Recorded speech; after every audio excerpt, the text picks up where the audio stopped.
Hey viewers, I'm not okay. I know that's a whole YouTube genre of video, so I'm now going to do mine. I wrote a statement because if I tried to wing all this, I think my head would actually explode. So here we go with the statement. People ask how I've been. I'm not okay.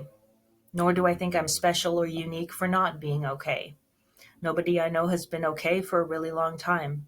Several friends and acquaintances of mine have actually passed away in the last 2 years, along with family members, along with 3 family cats who were the most loyal friends I had during my adolescence and adulthood.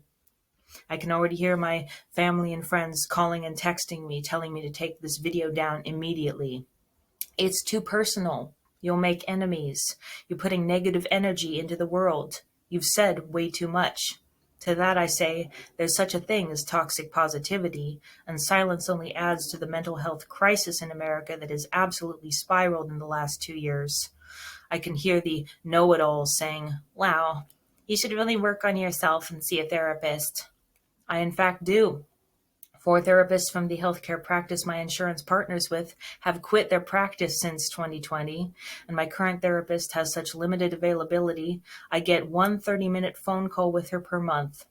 When I've asked why mental health services are so limited in my state, the simple answer is everyone needs mental help right now, and mental health services are extremely stretched, just like every other facet of healthcare.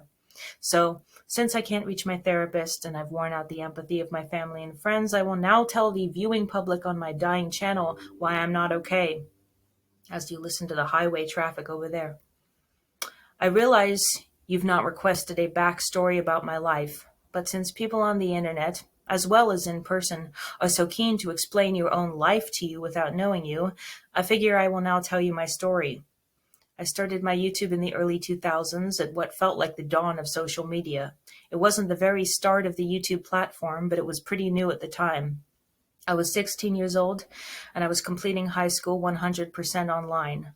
I'd gotten mono at 15, and I didn't know that due to the compromised immune system I didn't know I had, and the autoimmune disease I also didn't know I had, I'd lose the next 3 years of my life to constant severe stomach pain, episodes of vomiting, exhaustion, ER trips, chronic fatigue, and major depressive disorder. Even though I graduated with the second highest grade point average from my online high school, won poetry awards and local TV film competitions, I'd frequently forget my age when asked. When I got sick, it was like my memory shut down and there was a deep cognitive deficit to every non-essential aspect of my life. I became a wholly different person, and I couldn't remember what day it was, what year it was, or what age I was meant to be without a long pause. People would wonder, how could I act so mature and then so childlike? It's because maturity was necessary for all the situations I was in. How to speak to my doctors and be taken seriously. How to speak to my teachers and maintain my grades when I was so violently ill so often I required all sorts of special accommodations to complete projects and exams. And because the only people I interacted with for years were my parents' friends, neighbors, and colleagues. Childhood is something I barely had. Since early childhood, I had severe unexplained stomach pain. At the age of 7, I developed crippling insomnia and severe headaches and migraines. I got a stomach ulcer and chronic hives and severe allergies from 8 to 14.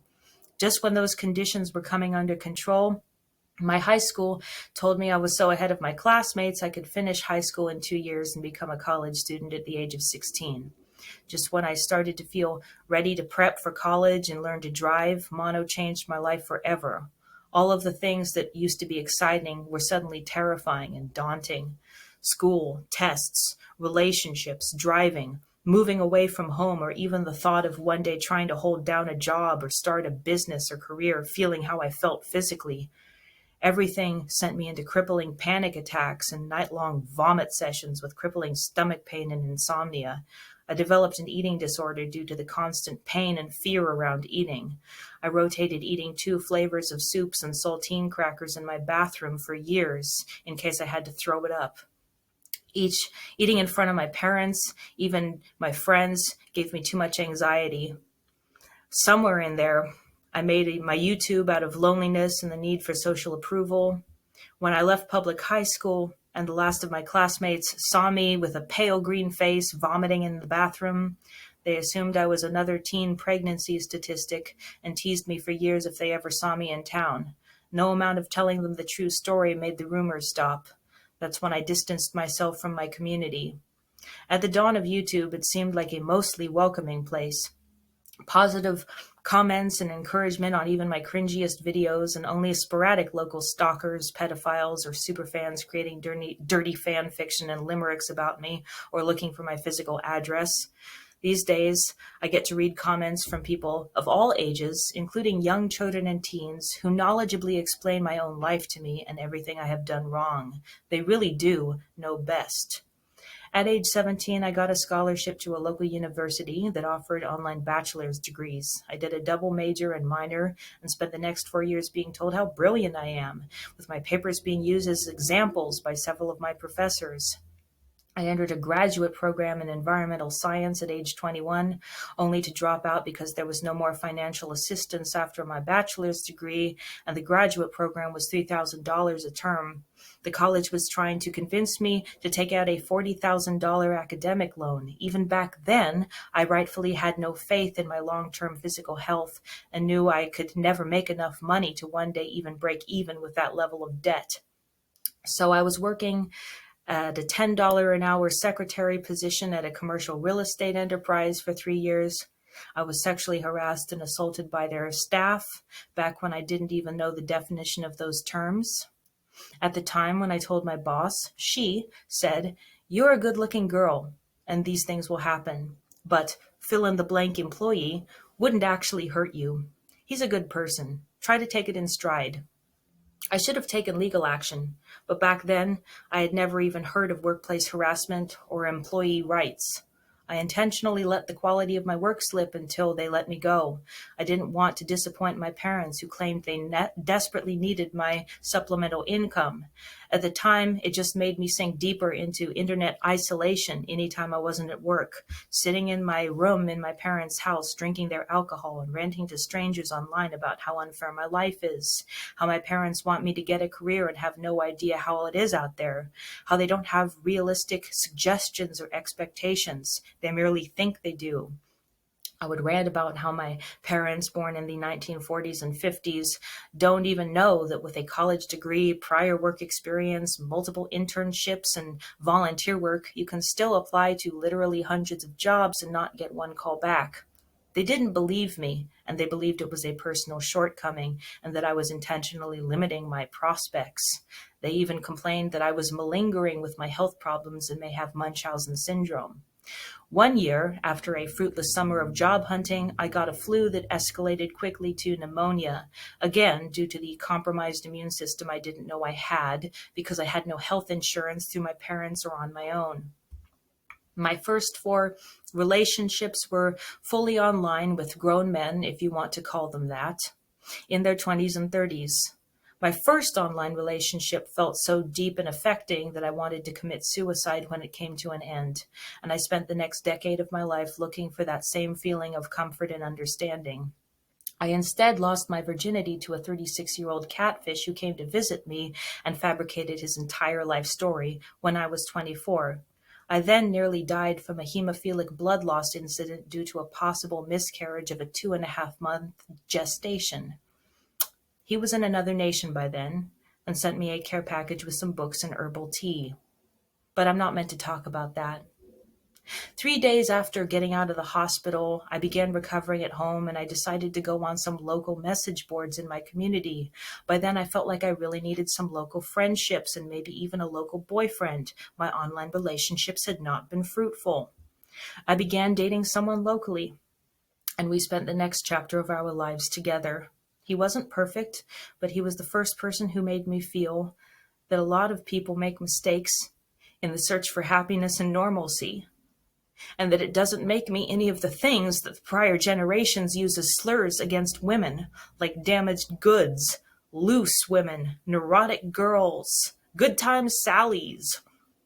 I had told him my horrifying backstory, and he still held my hand at a movie and didn't treat me like a leper. Gave me a goodnight kiss and hug. After a long lifetime of being told all the bad things that would happen to me if I ever set foot out of my family home, I realized that the worst mistakes I have ever made were a result of isolation. My physical health improved for a brief time after getting accepted into Medicaid and having my boyfriend drive me to hundreds of medical appointments and emergency room visits. I found out I have an autoimmune disease, a compromised immune system, a hemophilic bleeding disorder, polycystic ovarian syndrome, endometriosis, and opportunistic infections as a result of being immunocompromised.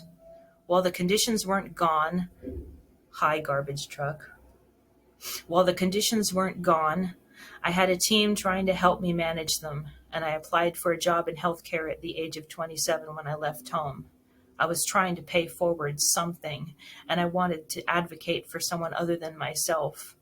My parents were disgusted and disappointed when I left home because it was with a boyfriend with whom I was not in a courtship, and he and I had no intention of having our own children. I can only speak for myself, but after the miscarriage and my experience in OBGYN offices in America, I have never wanted to experience pregnancy or motherhood. I don't live in a country that supports women to the extent where I feel safe surrendering my body and my life and hoping for the best. Motherhood takes a healthy body and mind, courage, physical endurance, and a massive amount of money and resources. And genetically speaking, I'm not even a candidate to be an egg donor, and I would never wish any of my health conditions on my worst enemy. And I would not selfishly bring new life into an unknown America.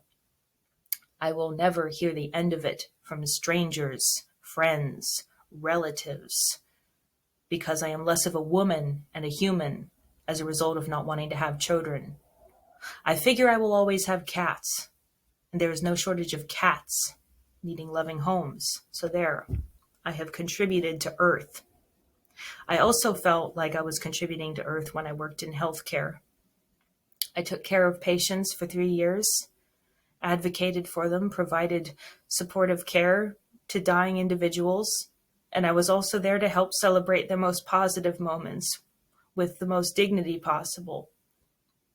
I furthered my credentials with a pharmacy degree that I was planning to use for hospital pharmacy, and did so while still working full-time in caregiving. Most of the patients I used to care for have passed away now, but not to old age or complications of their underlying health problems. They are mostly gone due to COVID, the pandemic that changed the world and shattered everyone's hopes, dreams, expectations, and reality. I got COVID in early 2020 before it was big news in America. A patient in my care had been aspirating on his own blood after coughing it up. I was around him at the time he may have had COVID. I spent the next 2 years of my life finding out what happened to me and that I most likely have Postcode Syndrome. You know, the condition where your lips go blue and you faint at random after trying to go upstairs or carry your groceries or trash. Where you have a bout of tachycardia just because you're trying to go to sleep without gasping for air as you stop breathing. Where you have crippling hypersomnia and can't sleep for 2 to 3 days despite desperately wanting to, as you have crippling head pain and hallucinations. Where you have intense nerve pain all over your body and you feel like your skin is crawling or covered in thorns or stings, and you dream of being stung by a whole beehive. Where you have severe headaches or migraines most of the time, and something as simple as trying to read someone's message makes the room spin and sends you into a dark room for the rest of the day with a bottle of Tylenol. Where you don't even remember what it feels like to not be exhausted because even after a long sleep you wake up with no energy. When you get diagnosed with heavily disrespected and disregarded conditions that are little understood, like chronic fatigue syndrome, fibromyalgia, chronic migraine, chronic non-malignant pain, severe adrenal fatigue, sleep apnea, and so on and so on. Where you can't cope with the fury you feel over people's selfish indifference that has resulted in another person dying or living in the pain you currently experience. When you watch videos full of screams of anguish with arguing protest crowds as someone screams, "My father died of COVID," and you won't even put a mask on, only to have someone wearing a Confederate flag holding a pro-Trump sign screaming back, "So what? Everyone dies."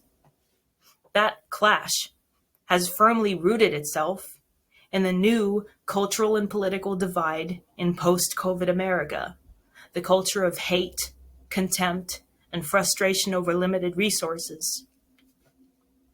Family and friends have asked me, why have my videos taken such an ugly turn? All of my skits since 2020 are about healthcare, government bureaucracy, consumerism, or narcissistic social media.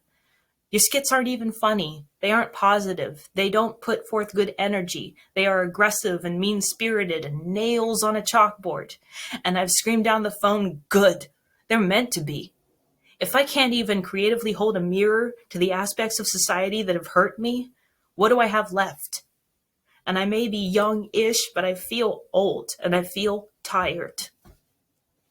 I found out about the second potentially fatal autoimmune condition I have just within the last 24 hours. The medical practice that discovered the issue recently didn't feel the need to call me or schedule an appointment to come have me find out in person. Instead, I got a knock on the door early yesterday morning with a USPS postal worker saying they need my signature on a packet of medical records. It shows some immunoglobulin blood tests that have indications about IgG4 related disease and the personal implications it may have with my life, my kidneys, my bladder, my esophagus, just all sorts of And I don't know what it means. No one's told me. Do I ignore it? Do I address it? Do I complete an advance directive? And as I was recently compiling 6 cabinets full of my personal medical records from my Social Security appeal after already having the first one denied, I started my 3rd crying fit of the day. I thought to myself, some of these conditions are an early death sentence. If IgG4 related disease continues to attack major organs, there's only IV steroids and supportive care. Yet the state and federal government still have me feeling like an imposter for filing a claim for basic cost of living assistance. I'm too young. I don't need it. My future is unclear. My prognosis is unclear. I can walk. I can lift my arms above my head. I have the ability to speak and think and type at a desk. I can lift a few pounds. I can use a phone. I'm not blind and I don't have a terminal cancer. Therefore, I'm not suffering. Then there are wisdom pearls from relatives and acquaintances.